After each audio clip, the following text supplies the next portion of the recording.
bom com vocês? Então, eu estou aqui para gravar mais um vídeo para vocês. E dessa vez, eu fiquei sem vídeo, sem postar vídeo, né?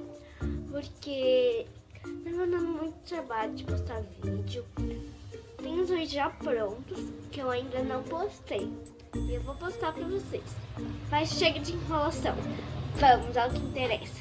Bem, como vocês estão vendo aí na descrição, aqui embaixo no vídeo, sim, gente, é a Pop.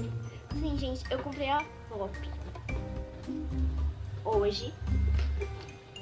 Então, na verdade, comprei hoje, se o vídeo estiver saindo hoje, que é o real motivo dele sair. Ela é muito linda. Eu sei que é uma coleção não muito nova, mas é a Pop na Floresta. Pop do Coisa na Floresta. Ela aqui. E eu vou abrir com vocês aqui. Então, eu vou abri-la. E quando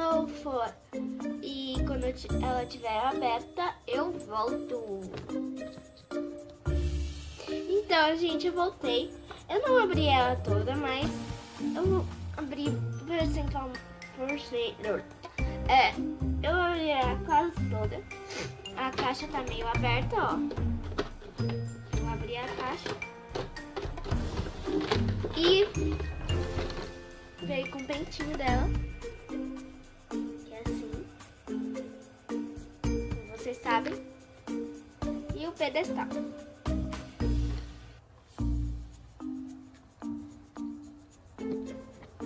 Não sei se dá pra ver direitinho. Então, pera aí, gente, eu vou abrir ela direitinho pra vocês pra mostrar. Então, já volto. Gente, voltei. E ela é muito linda, olha.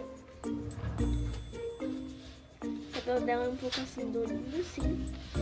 Que eu acabei de tirar ela da caixa. E atrás.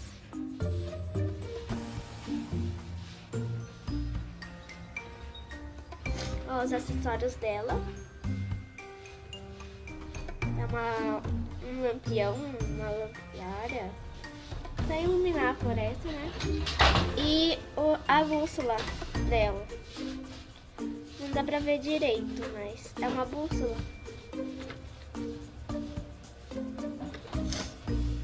Ela é muito linda. Ah, e esse colar dela também. Ela também tem essa boina aqui. Muito fofinha.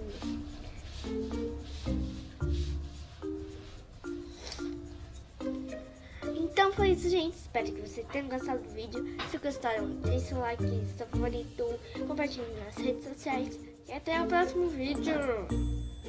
Tchau! Penso aqui na minha vida, não quero ser de